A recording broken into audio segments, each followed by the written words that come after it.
Eh nung nakaraan, medyo naputo lang tayo dahil doon sa ulan. Bigla kasing tumambon.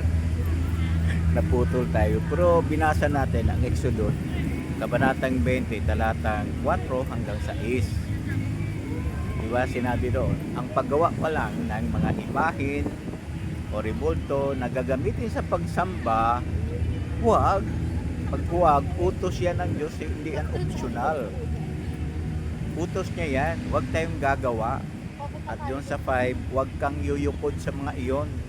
Dito hindi lang yukod, hinahalikan pa, pinapasan, at binibigyan ng dangal. Kung sabi ng Diyos,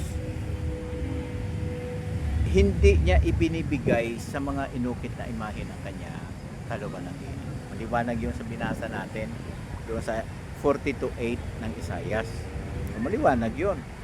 Bagaman iniisip ng ilan na mas napapalapit sila sa Diyos kapag gumagamit sila ng mga imahen sa pagsamba, pero yan ang katotohanan. Napapalayo sila sa Diyos kasi hindi tinatanggap ng Diyos ang pagsamba na gumagamit ng imahen o ng rebulto.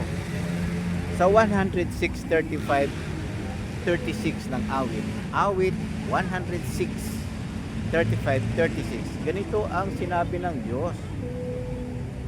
Sa halip nakisalamuha sila sa mga bansa at sumunod sa kaugalian ng mga ito. Patuloy silang naglingkod sa mga idolo ng mga ito at ang mga iyon ay naging bitag. O take note, ang mga iyon ay naging bitag. Yung maribulto, yung pagsamba, paglilingkod doon, pagsunod sa kaugalian ng mga bansa na hindi nakakilala sa Diyos, gumagamit ng mga rebulto sa pagsamba sa Diyos. Ang mga iyon ay naging bitag sa kanila. Tinukoy dito yung sinunong lingkod ng Diyos. Nanda kung huli kasi ay gumaya na sila sa mga tao sa mga bansa na gumagamit ng mga rebulto o idolo sa paglilingkod sa Diyos. So yan ang binanggit sa Biblia. Huwag pala tayong sumunod sa kung ano yung nakagisnan. Ito na kasi nakagisnan ng aking pamilya. Lolo, lula nila, sinunod na rin nila. Mali pala yun, yung sumunod sa kaugalian o sa nakagisnan. Kasi yun, sabi diyan, nagiging bitag nila. Kaya, gagamit ka ng pagsamba sa pagsamba sa Diyos ng mga imahen o ng rebulto, inukit na larawan, napapalayo ka sa Diyos. Kasi sabi diyan, naging bitag. Ayaw ng Diyos, ang ibig sabihin niya. Kasi utos niya, huwag tayong gagawa at huwag tayong gagamit ng imahen sa pagsamba sa Diyos.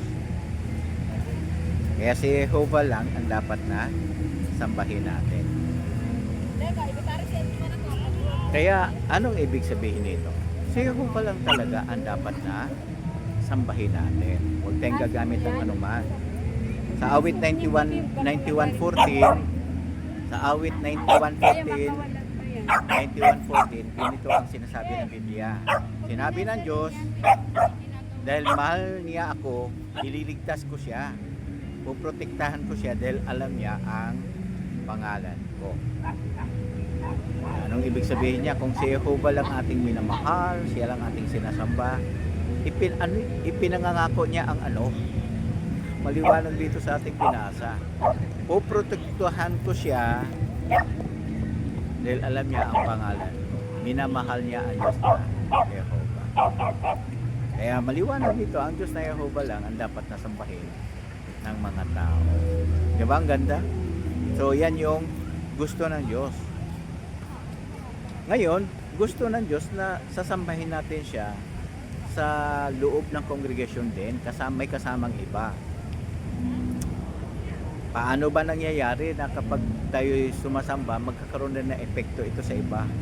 Ganito kasi sinabi ang sa awit 22:22. Awit 22:22. Ano 'yon? Ipahahayag ko ang pangalan mo sa mga kapatid ko, sa gitna ng kongregasyon ay pupurihin kita. So, doon sa kongregasyon, karaniwan ng nangingibabaw ang pagpuri sa pangalan ni Jehovah. Binibigyang dangal siya. No, sa gitna ng congregation, pinupuri siya. Sa paanong paraan?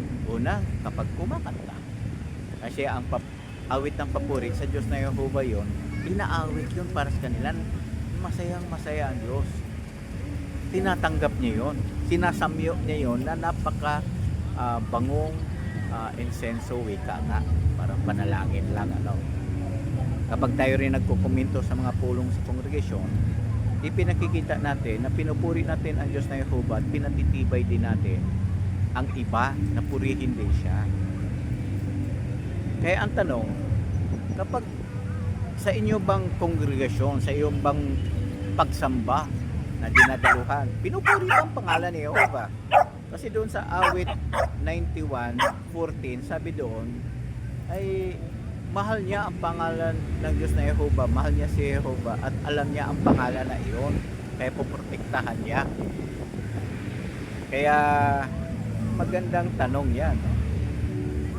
May naririnig ka bang komento sa pulong na pumupuri kay Jehovah sa personal niyang pangalan? Kaya siyempre pa, magagawa lang yan kung ang pagsamba na iyong dinadaluhan, pinupuri ang Diyos na Jehovah. Kaya ninyahan ko kayo, pumunta kayo sa mga kingdom hall na mga saksi ni Jehovah. Sa pangalan pa lang nila, saksi ni Jehovah, ando na, pinupuri na si Jehovah. Sila ang tawag sa mga saksi ni Jehovah ay saksi sapagkat sila ay nagpatotoo gaya ni Jesus na saksing tapat at totoo, no? Unang sa Apokalipsis 1:3, saksing tapat at totoo siya. So nagpapatotoo din kasi siya sa pangalan ni Jehovah at nagtuturo tungkol sa kalwalhatian ng Diyos, sa layunin ng Diyos at sa gusto ng Diyos at yung ayaw ng Diyos. Kaya masaya ka ba kapag narinig mo ang mga komento sa pulong? Ako, gustong-gusto ko talaga magkomento para patibayin ng iba, lalo ng mga kabataan, mga baguhan. Kaya ibig sabihin diyan, dapat maging handa, paghandaan mga komento na nakapagpapatibay. Kapag nagkomento, talagang galing sa puso natin yon. Hindi lang natin binabasa siya, kundi galing sa puso natin ang impormasyon. At kapansin-pansin, natutuwa din si Jehovah kapag yung mga natutuhan natin ay sinasabi natin sa iba. Oo, gusto niya yon na yung mga natutuhan natin, sinasabi din natin ito sa iba. Sa papaanong paraan? Sa awit 9:1, ganito ang sinabi ng awit 9:1. Sinabing, pupurihin kita o Jehovah ng buong puso ko. Sasabihin ko ang tungkol sa lahat ng iyong kamangha-manghang gawa. Kaya kapag sinasabi natin ang mga kamangha-manghang gawa ng Diyos sa iba, ay napapurihan natin ang Diyos na Jehovah. Kaya yan, sasabihin ko tungkol sa lahat. Kaya masaya siyang sabihin ito. Kaya nagpatotoo siya tungkol sa kagilag-gilalas na gawa ng Diyos na Jehovah. Kaya po, sinasabi ko sa inyo kung ano yung mga bagay na gusto ng Diyos, kasi nahihirapan siya kapag nakikita niya ang lahat ng paghihirap na dinanas natin.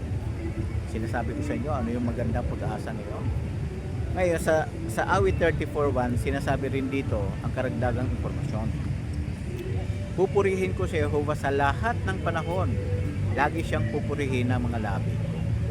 Sa lahat ng panahon, lagi pupurihin sa mga labi ko. Ibig sabihin ito, talagang ibinabahagi ng mga tapat na lingkod niya ang impormasyon ng Diyos na Jehovah, ang kanyang dakilang gawa, kamangha-manghang gawa, at mga gagawin pa sa inarap.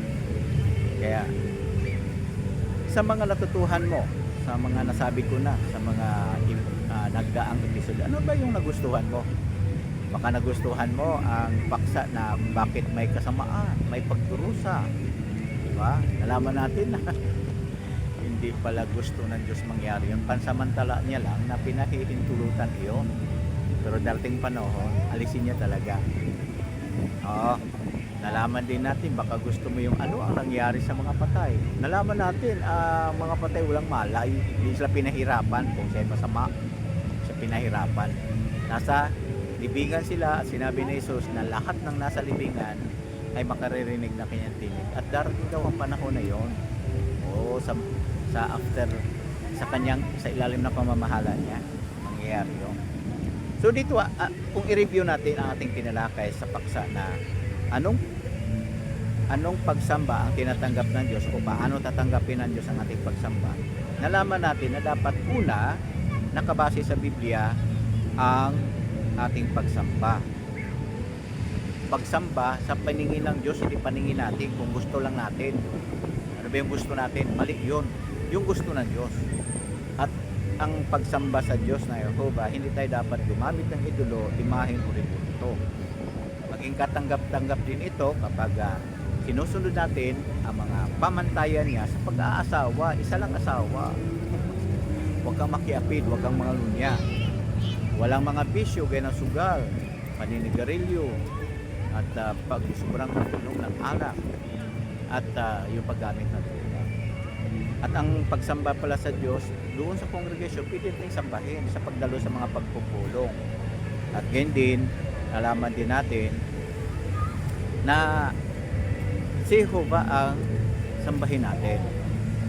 Napapalayo tayo sa maling turo kapag sinasamba natin si Jehovah sa tamang paraan. 91:14, mahal natin si Jehovah at ganyan din,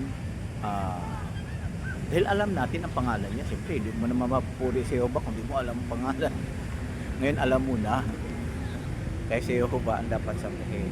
At nalaman din natin na mapapatibay natin ang iba, namitan ng pagkukomento sa pulong, sa pag-awit kasama nila. Kaya hinihimok talaga ng Diyos na gawin natin yun. At siyempre, huwag nating suluhin yung mga kaalaman natin. Ibahagi natin sa iba ito, gaya ni Jesus. Nangangaral siya, tinuturo niya, matindi pa ngayon ginawa ni Jesus noon. Ano yun? Bahay-bahay, nayon-nayon, lungsod-lungsod. Diba? Napakahirap noon. Lalayo ng distansya. Kaya magagawa natin yan kung ibahagi din natin sa iba ang mga natutuhan natin. Yan ang paraan ng pagsamba na kalugod-lugod, katanggap-tanggap sa Diyos at banal sa kanyang paningin.